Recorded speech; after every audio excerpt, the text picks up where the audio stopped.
네, 지난주에 남편이 이직을 할 때 우리 아내들이 어떤 얘기를 할 수 있을까 얘기를 네. 나눠봤잖아요. 제가 또 공부 열심히 했거든요. 나중에 네. 결혼하면 좋은 아내 되려고. 그럼요. 제가 한번 얘기해 볼게요. 네. 다른 남편하고 비교를 하지 말아야 되고요. 그리고 남편이 현재 어떤 생각을 하면서 살고 있는지 좀 관심을 가져라. 맞죠? 맞네요. 네, 근데 오늘은 어떤 얘기 해주실 건가요? 오늘은 그 이직을 결심한 남편과 이제 대화를 할 때 네. 우리 주부들이 어떤 식으로 지금 말을 풀어 나가야 되는지에 대한 어떤 팁, 뭐 이 정도로 말씀할 것 같습니다. 네.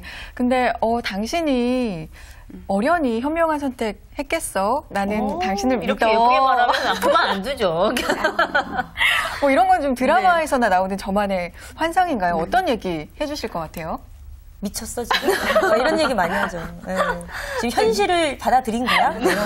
똑바로 봐. 막 이렇게. 좀 애들 좀 봐봐. 네, 지금 네, 저쪽 봐 한번 갔다 와봐. 뭐 네. 이런 얘기들. 네. 아마 이제 그런 답답함, 네. 속상함이 먼저 나오죠. 나올 거예요. 아마 여러 가지 생각이 있을 거예요. 그래, 내가 모르는 건 아니지만 이건 아니잖아. 뭐 이런 생각들. 그렇죠? 그렇죠. 사실은 근데 그렇다 보니까 그 남편이 만약에 이직을 하겠다라는 마음을 처음에 이제 결정을 할 때 그래서 얘기를 많이 못 할 것이고요. 그렇죠. 그래서 나중에 최종적으로 본인이 이직을 결심한 상태 또는 그 최종적으로 오퍼를 받은 상태에서 아마 와이프에게 얘기를 할 것 같습니다. 근데 그럴 때 현명한 판단이 될 수 있도록 이제 우리가 얘기를 해줘야 될 것 같고 이제 그 부분들에 대해서 오늘 이제 얘기를 나눠야 될 것 같은데요. 우선은 그 이직을 우리가 이제 하고자 했던 남편에게 마음을 먹었던 남편에게 왜 이직을 하고자 하는지에 대한 이유는 반드시 물어봐야 되겠죠. 그러니까 이제 공포 분위기를 조성해서 말도 못 꺼내게 하는 건 안 되고 일단 조금 왜 이렇게 했느냐라고 먼저 질문을 왜 이렇게 하는 게 더 순서인가 봐요. 네, 맞습니다. 그 이유 부분은 왜 그러냐면 우리 통계 자료에 의하면 그 이직을 할 때 그 어떤 다른 장기적인 어떤 계획을 가지고 하기보다는 그 당장의 심정적인 어떤 불만, 뭐 동료하고의 어떤 트러블 또는 진행했던 프로젝트의 어떤 문제 때문에 회피성으로 하고자 하는 이직이 많이 있거든요. 근데 그런 부분들을 우리 아내에게 얘기를 못하는 부분도 있기 때문에 우리가 이제 간접적으로 물어봐야 될 필요가 있는 것 같고요. 근데 만약에 그 두 가지 이유가 있다면 사실은 어느 회사를 가더라도 똑같은 이유로 이직을 하게 되기 때문에 그래서 그런 이유의 이직이라면 우리가 좀 막아야 될 필요가 있겠죠.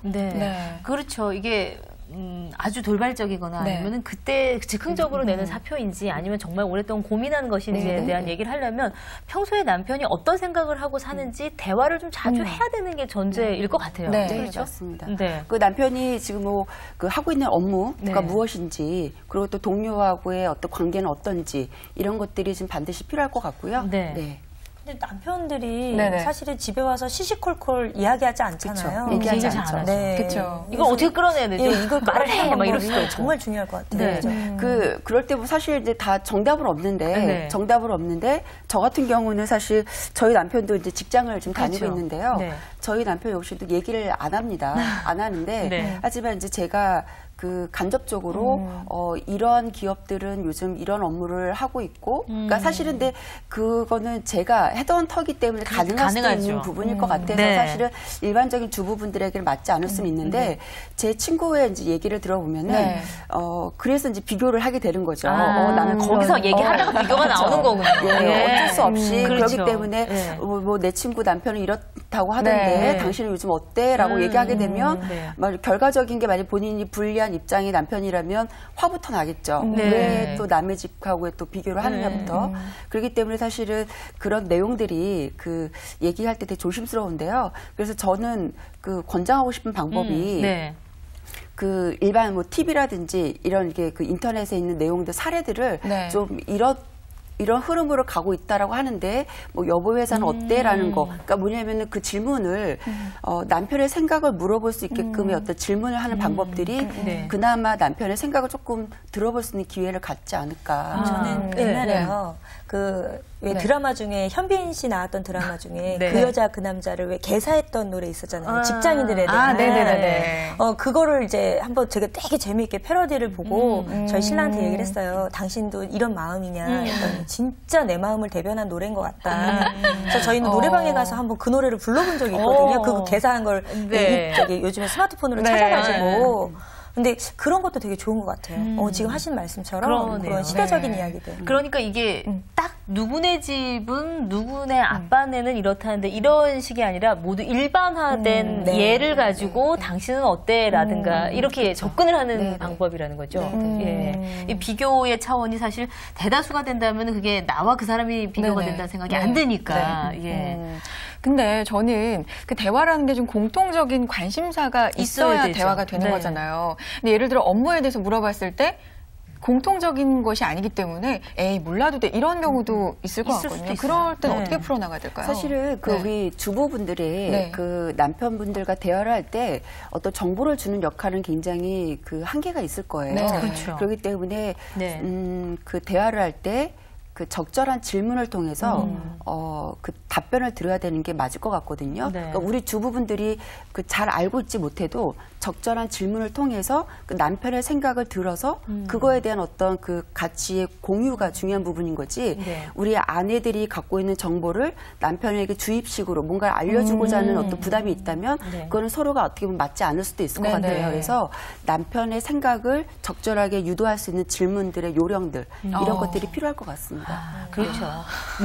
공부 참 그게 어려운데 그래서 이직을 할 때 그러면은 이제 질문하는 부분들이 있는 거죠. 그렇죠. 뭐 당신은 왜 이직을 하려고 하는 거야? 라는 것부터 그러면 이직을 하게 되면 그 뭐 기회 요인이라든지 어떤 뭐 그 위험 요소는 어떤 게 있을까? 지금 말이 어려운데 예를 들면 이제 그런 부분들로 사실 우리 주부들 모르죠. 그 회사가 어떤 업무를 하고 있는지도 모르고 또 이직하고자 하는 회사도 무슨 업무를 하는지 모르지만 그런 질문을 통해서 남편의 생각을 자꾸 깨우쳐 주는 거죠. 그러면 남편도 그런 답변을 준비하면서 그 아내에게 어떤 아주 가장 작은 그 설득을 해줘야 되는 스스로의 명분을 만들기 위해서 본인도 생각을 할 것이기 때문에 그래서 적절한 질문에 대한 어떤 포인트들을 알고 있다면 어떤 그 흐름을 잘 알 수 있을 것 같습니다. 정말 내조하기 힘들. 네, 정말. 근데 이제 그 뭐 좀 어려운 용어라고 하셨으니까 말씀을 하지만 만약 그 회사로 가면 여기보다 뭐가 나아지는데 이게 부분들. 이제 돈이 아니라 연봉이 더 올라가 이런 질문이 아니라 그럼 자기가 뭐 하는 일이 더 자기가 더 마음대로 조금은 더 자기가 역량을 더 발휘할 수 있는 일이냐라는 쪽으로 위험 요인이라고 한다면은 그럼 여기보다 갔을 때는 일단 당장은 조금 불안하지 않을까? 처음 가면 텃세도 있을 텐데 뭐 이런 식으로 끌어들이면 대화가 조금 쉬워질 수도 있고 남편도 화를 안 내면서 얘기를 할 수도 있잖아요. 맞습니다. 그 남편의 그런 간접적인 생각들을 계속 끄집어내는 어떤 그런 대화가 사실은 그 문제를 일으키지 않는 그런 방법이 될 것 같아요. 그럼 이제 다시 좀 처음으로 얘기가 돌아가는 듯도 한데 그럼 많이 이직을 하는 첫 번째 이유가 뭘까요? 지금 사실은 이제 두 분도 대표시니까 저 나가겠습니다, 사장님. 그럼 뭐, 왜 나간다 그럽니까? 보통은 이제 통계 자료에 의하면 인간관계가 관련돼 있어서 제일 많아요.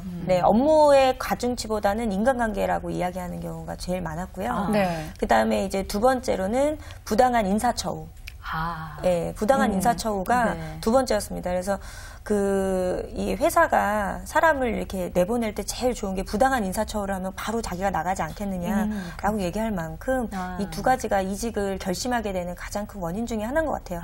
사실 돈 보고 가는 것보다 자신의 비전을 보고 가는 경우가 많지 않겠습니까? 그리고 또 다른 우리 최 대표님 말씀하신 이유 또 이외에도 뭐 회사의 비전이 없어서라는 이유로 이제 이직을 많이 하시는데 근데 여기서 간과해서는 안 되는 부분이 회사의 비전과 개인의 경력 비전은 다른 거거든요. 그렇죠? 그렇기 때문에 회사의 비전이 없다고 해서 개인이 비전을 또 못 만든다라고 한다면 사실은 그거는 또 다른 이유가 될 수 있을 것 같고요. 만약에 그 비전을 찾아서 한다면 이직이 아니고 본인이 창업을 해야 되는 게 맞을 수도 있는 좀 냉정한 내용이죠. 그 부분은 아마 이제 주부도 좀 정리를 하실 필요가 있을 것 같아요. 회사가 가려는 방향과 본인이 생각하는 비전하고 분명히 틀릴 수 있다라는 것. 거기서 오는 갈등 요인을 가지고 계속 남편도 이렇게 서로 이해를 해서 얘기를 해서 풀어나가야 되는 부분은 분명히 있는 듯합니다. 그러면 비전이 없어서 이직을 해야겠어. 여보, 나 이직할게. 그러면 다른 이유도 아니고 회사에 비전이 없다는데 아내로서 어떻게 역할을 해야 될까요? 어떤 비전을 원하는지를 물어봐야 되겠죠. 그러니까 정말 그 남편이 얘기하는 대로 말을 잘 들어주면 될 것 같아요. 그래서 뭐 비전이 없다라고 얘기했을 때 어떤 비전을 원하는데 그럼 그런 비전이 있는 회사는 어떠한 그 직원들이 그 근무를 하고 있는지를 알고 있는지를 그래서 스스로 그 본인이 생각하고 있는 그 모습과 그 상상 속에 있는 모습과 또 개인의 현재의 모습을 스스로 비교를 하게끔 만들어줘야 되겠죠. 그걸 우리 주부가 당신은 이래서 이런 모습과 달라서 안 돼라고 얘기를 하지 말고 당신이 생각하고 있는 그런 비전이 있는 회사에서의 그 직원들의 역량과 또 근무 형태, 뭐 처우들은 어떤데라고 물어볼 수 있겠고 그렇다면 당신이 갖고 있는 역량과 또 이런 것들은 그 회사로 가기 위해서 무엇이 부족한지 스스로 자꾸 그런 질문들을 하게끔 하는 거죠. 결국은 사실 준마렐라를 좀 보시면 경제도 좀 아실 수가 있고요.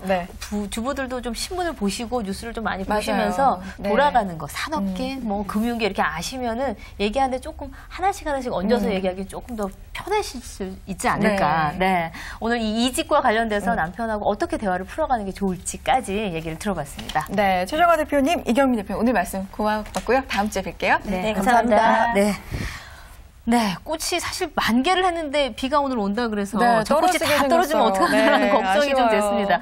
잠깐 날씨가 좀 굳은 건 참을만 한데 비는 좀 적당히 내었으면 좋겠다는 생각도 드는데요.